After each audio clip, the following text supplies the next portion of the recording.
Welcome to the February 2020 podcast from Reflections from WT, the heart and the soul of the Texas Panhandle. My name is Randy Ray. I'm the Director of Broadcast Engineering on campus, and today I am joined by number 11, the 11th President of West Texas A&M University, Dr. Walter Wendler, and we have a couple of special guests with us today. Our guests today are Dr. Brad Johnson and Jeff Baylor. Dr. Johnson, let's start with you. What do you do on campus? You know, that's probably the most frequently asked question.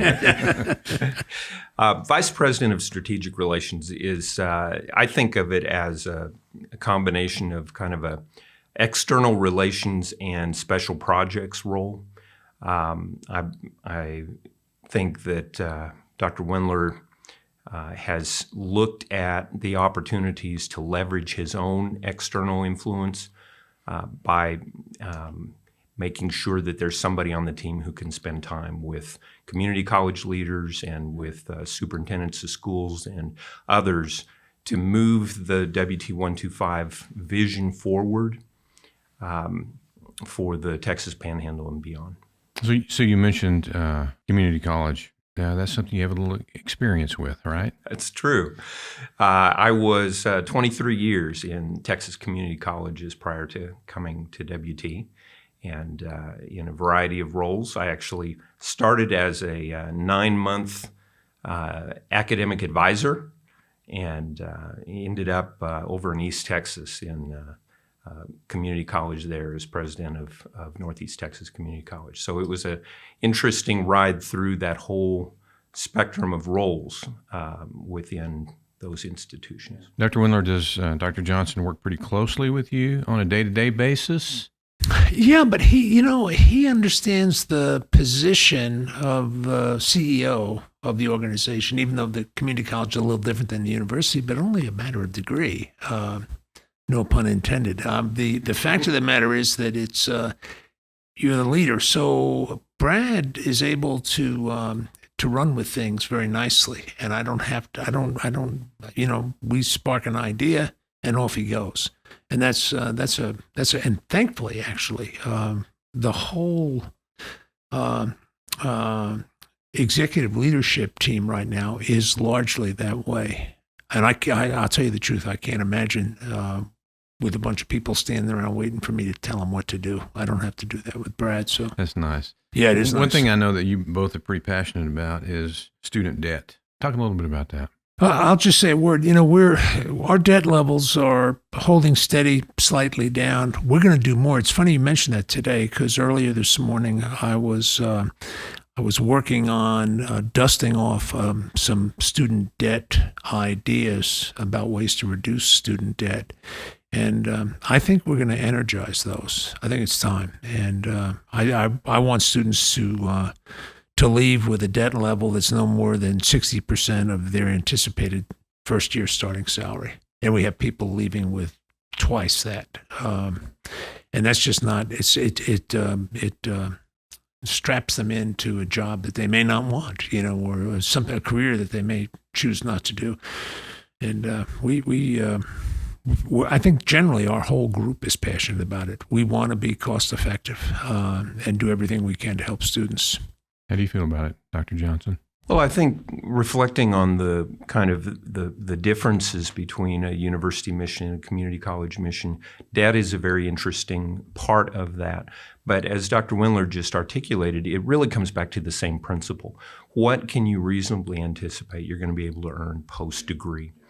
And in my previous life, we had two roles that exemplified that so clearly. So we had students who would come in earning minimum wage and leave as a physical therapy assistant or an occupational therapy assistant and earn literally $60,000 to $80,000 a year. That's a huge life-changing role, and taking some debt to achieve that goal made sense for their family. And then we had child development certificates. These people took care of child care centers, and they barely made minimum wage. For them to borrow money to get that certificate made no sense at all, and it was a prison. But federal policy, which is part of what we're really struggling with, is a one-size-fits-all approach. It believes that fairness means giving every student the same access to the same dollars, instead of seeing fairness as associating the government's assistance with their ultimate goal. So Dr. Wendler has just been so forward-thinking in saying we're going to have to look at all kinds of other ways to keep that obligation low. We can't wait on the federal government to change its policy. Well, I appreciate that mindset from both of you. Let's shift gears a little bit now. I want to talk to Jeff Baylor, who I think has one of the most important jobs on campus, because if you're not doing your job, none of the rest of us have a job. So let's talk a little bit about what it's like to be director of admissions. Well, thank you. I think I have probably the best job on campus. It's my job to make sure students have access to WT, and of course, things like the scholarship program and the CARES Act funding helps us provide access to students. The debt issues that students face today are critical. So, we're always looking for ways to help them leverage their family's finances. And then, of course, in these times today that we're faced with, anything we can do to help a student is most important for me. But for me, I think that the number one thing that we always talk about within the admission staff or with the executives on campus is how are we helping students? What's the best thing for students, future students especially. We want to make sure that we're rewarding them for their success in high school. We're giving them an opportunity to attend WT. So when I say I think I have one of the best jobs on campus, I'm one of those guys that are often telling students, the good news. You're admitted and you have an opportunity to attend and be a part of a vibrant community. So that's a fun job. Do you travel a lot with your job? My staff travels more than I do. I like to spend most of my time in the university. However, when Dr. Wendler goes on his tours across Region 16 or Region 17, I do travel with him. So I've been out into the high schools and to meet the administrators and the staff and the students. So, I travel when it's necessary. He's out there, Randy, to make sure I don't say something that's absolutely out in left field. When I do, he corrects me. Yeah, he corrects me. Yeah. You mentioned the CARES Act and how important that program is. Let's talk a little bit about that. Can you describe what that is? Yeah, the CARES Act was provided by the government to help students access education, really for their immediate needs during the pandemic. And some of the things that they were able to fund or anything really related to their cost of living, rent or food or access, anything that would allow them to access education, whether it be technology resources, healthcare, childcare, things like that. So it's a very flexible funding source for students. And then, of course, some of the requirements for that, it's actually very simple. They have to file a FAFSA, be a U.S. citizen, have no default on previous federal loans, and be registered in the Selective Service if they're male. So very, very broad or very simple requirements to meet. But it is all COVID related. If it's the CARES Act, it's all COVID related. It's need-based funding. So if students can show a need relative to this time during COVID, they potentially would be eligible for funding. Yeah. Well, you mentioned need-based. One thing I'd like to touch on just a little bit, and I'd like to ask all of you, maybe to explain a little bit to people that are listening to this podcast, what is the difference between a merit-based scholarship and a needs-based scholarship? Yeah. Well, a merit-based scholarship is it's a scholarship program rewarding students for what they've achieved primarily academically during their high school years. We also look at other things, but ours is really focused on their class rank and their ACT scores. And sometimes we look at their school curriculum. Need-based aid are students who have some type of a financial need based on the government guidelines. We also have some considerations that we can make within the state of Texas and also within the university to help students access education if their family shows that they need additional financial resources to pay for college. Yeah. Dr. Johnson, what do you think about that? Well, I might just add that, I've already mentioned WT125, but it has transformed the way that we approach so many of these things. And so forever, we have told students, your best chance at a university scholarship is right out of high school. But now WT actually has a merit-based scholarship program for transfer students as well. So now a student who may have struggled through high school, not applied themselves, but they have gone to the community college, applied themselves, and performed, they now have a second opportunity at a merit-based scholarship at WT. And that's pretty much unprecedented territory for WT. And by the way, I know you got to take a break, but by the way, I will say that our number of transfer students this spring is up. It's not huge, but it's up, and that's good. The graduate enrollments were up too, but the transfer enrollments are up, which is one of my goals, because it helped. I mean, the best way to get students to go to school debt-free is to either have a 4.0 and a high average test score, high standardized test scores, but another way is to start at a community college, like I did. And I'm not going to talk about myself, but there's a lot of people that start at community college and then go on and have a great career. Yeah, absolutely. We're going to take a break. When we come back, I'd like to talk about how scholarships tie into WT 125. Can we do that? They're nodding their heads. We'll be back in 1 minute. West Texas A&M University is proud to call the Texas Panhandle home, and providing the top 26 counties with opportunity and qualified graduates is an important WT mission. From their first experience on campus to graduation day, the WT experience is a challenging series of steps that will embolden our students to reach their full potential, and then, in turn, go out into the Panhandle and make a difference. Quality education with a big local return is one thing you can find here at WT. For more information about West Texas A&M University, visit our website at wtamu.edu.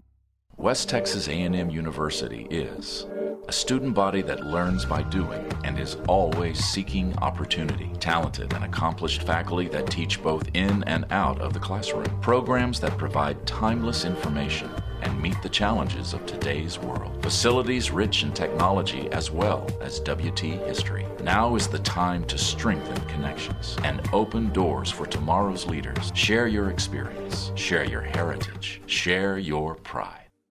Welcome back to Reflections from WT, the heart and soul of the Texas Panhandle. Dr. Wendler, how important is scholarships? How important are scholarships connected to WT 125? Well, I think they're exceedingly important because we have set out some targets in WT 125, areas that we want to focus the university on: beef, water, the leadership and management of smaller schools, healthcare in the rural regions of the Texas Panhandle, and so on. And I think to the extent that we can provide scholarship opportunities, it will reinforce those initiatives. So I think they're very important. And we get students then that are headed in the same direction that the university is headed in. And I think the WT 125 is a pretty careful assessment. Remember, we had hundreds of people involved from all over the Panhandle, half from on campus, half from off campus. So these are people that have a affinity for the university. Of course, those that work here generally are fairly favorable, and then from outside. And they want the university to be successful. They are anxious for the university to be successful. So the scholarship to reinforce that direction of the institution that's identified in 125. Wonder, man, and you guys, this is a tough question. Wonder what percentage of our students have at least a scholarship.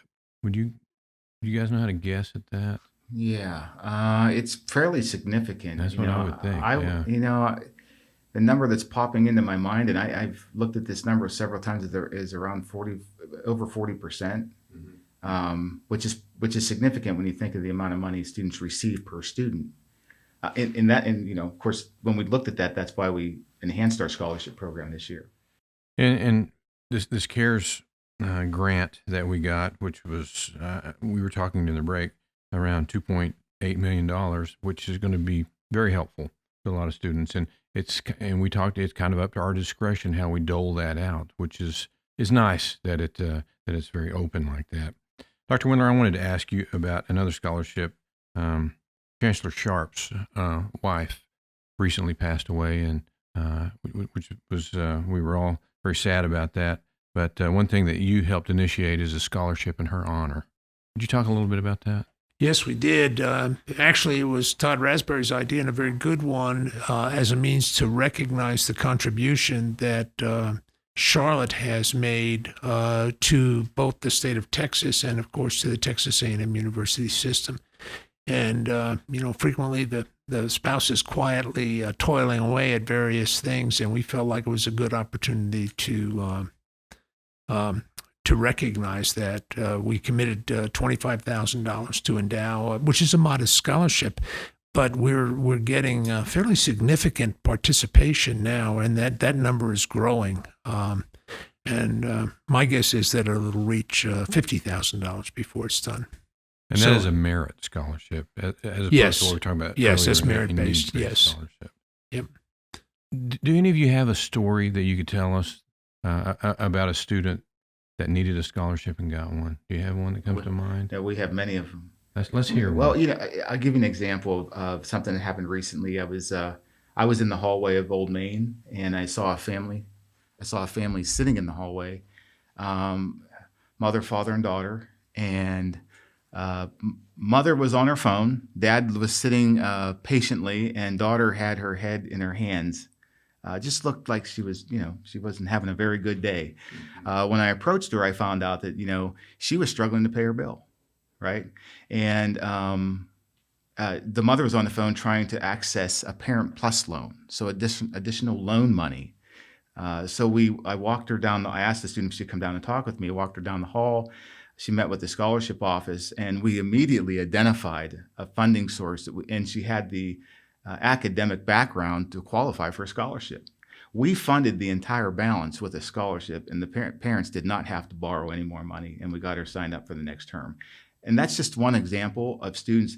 Students don't always know where to go or how to get additional funding. And I want to go back to a question you asked earlier. I said 40%. I was thinking the merit-based scholarship. We also have academic scholarship across our colleges that students earn once they're here. So that I'm sure that percentage is much greater than that. I was thinking more on the incoming first-year student scholarship. So anyway, that would be one story, and there are many stories like that we experience. When we were out on the road visiting 132 schools, I told them a number of things, and one of the things that I said was, if you don't believe that you're qualified to receive a scholarship, you're not, because you won't fill out the form. You'll look at the form and say, there's no sense in doing this. I'm not a great scholar. Well, that's a self-fulfilling prophecy. I tell people, spend a couple of hours, fill out the FAFSA forms and then any other applications, and get them in. And then if you have a question, if you think, oh my gosh, what am I going to do? What am I going to do? Go to our scholarship office. There's people over there that are willing to help. And a lot of times it's just there and it lays there. I'll give you an example. 2 years ago on the Pell Grants, which everybody understands they're grants for needy students. They're not loans, they're grants. They give, these are federal dollars. Yeah, they give it to you. Nationwide, $2.4 billion, billion dollars left on the table. Nobody asked. That caused Governor Abbott to say every student in Texas high school, unless they have an objection of some kind, will fill out a FAFSA form, because that might reduce their college indebtedness and be good for them and good for the state of Texas and good for our economy. And there was money left on the table, $2.4 billion. That's a lot of money. Yeah, it really is. One of the things you talked about, Dr. Wendler, is students need to apply because you never know if you're going to get it or not, right? Right. I'll tell you this. My wife and I established a scholarship. It's called a Dig In Scholarship, and all it is we just need you to be involved. We don't even look at grades. We just want you involved with different organizations across campus, digging in and getting involved with college. So, and that's a good thing. And by the way, Jeff will tell you all day long, so will Brad, that the students that get involved do better. Their GPAs are higher. Absolutely. They're we less believe that prone to go out and drink and do things that would subtract or somehow diminish their attention to their studies. So, all right, you guys ready for my traditional curveball? You ready? Over the Christmas break, my son-in-law asked me this, so I'm going to ask you guys this. If you started some kind of retail business, what do you think it would be? If you got out of higher education and started a retail business, what would you do? You want me to go first on this one? Yeah, you go first. I eat oatmeal for breakfast 7 days a week, and I always eat at the house. And they have these little packages of oatmeal that you can buy and you put hot water in them. I told Mary if it was up to me, and if I was 40, I'd be doing this. I'd start a drive-through oatmeal stand, basically. You know how people line up at the coffee shops? Yeah. Get oatmeal too, and you could have it. And you could order it like I eat sometimes with almonds, sometimes with pecans, sometimes with walnuts.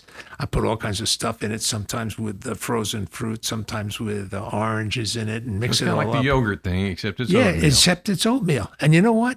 We wouldn't be having this conversation. I'd be a rich man. Well, okay. Dr. Johnson, what about you, sir?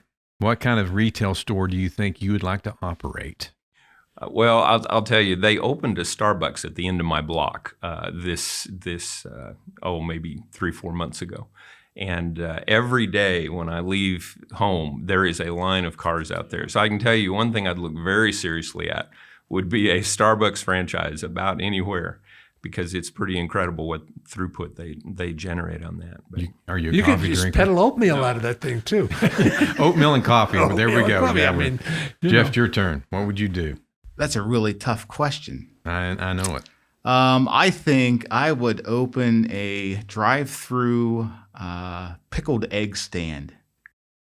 How about And I'm that? going to ask you another question. That's Why? good. You'd have plenty of free time. He could volunteer and recruit all The way I look at it, this is the curveball, right? So, you're so throwing I'm gonna one throw back, one back so, at you. No, so I just tell you. So right now I'm trying to cut some weight, like everybody at the first of the year. So I'm eating a lot of pickled eggs. So that's the only thing really on my mind that I can think of to sell right now. You know what? I would go to your store because I like pickled eggs. Yeah, I do that myself. So They're yeah. good. Yeah. Well, this may be the strangest curveball I've ever thrown and some of the strangest answers. So we're going to have a pickled egg, oatmeal, and coffee stand here outside of the campus any day now. So anyway, thank you guys for joining us. It was a good day today. Thanks so much, Randy. And thank you guys for joining us for Reflections from WT, the heart and the soul of the Texas Panhandle. We'll see you next time.